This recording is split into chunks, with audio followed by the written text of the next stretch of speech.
2025-এর সামনে আসতে চলেছে অম্বুবাচীর সময়সূচি আপনাদেরকে দিয়ে দিয়েছি। আমার ভিডিও আপনারা দেখবেন এবং ওই দিনগুলিতে আপনারা কি করবেন কি করবেন না সেগুলি আমি আপনাদেরকে জানাচ্ছি। প্রথমত হচ্ছে, আপনারা কারোর সাথে ঝগড়া ঝাঁটি, নিজেরা কোনো সমস্যা কোনো রকম তৈরি করবেন না। মায়ের যে ঈশ্বরকে আপনারা ভালোবাসেন সেই ঈশ্বরের জপ ধ্যান করুন। শুধু ওই প্রবৃত্তি নিবৃত্তির দিন পুরো 4টা দিন আপনারা জপ ধ্যান করুন প্রচুর পরিমাণে নিজের মনস্কামনা পূর্ণ করার জন্য।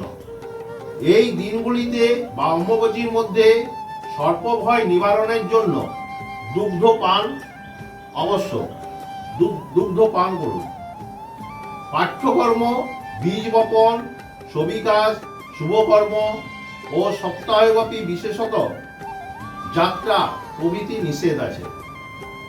শাস্ত্রতে এই কথাটি বলা আছে, সেহেতু সেইগুলি কেউ করবেন না। জ্যোতি, রতি, বিধবা ও দ্বিজগণের পাক দ্রব্য ভক্ষণ নিষেধ করা আছে।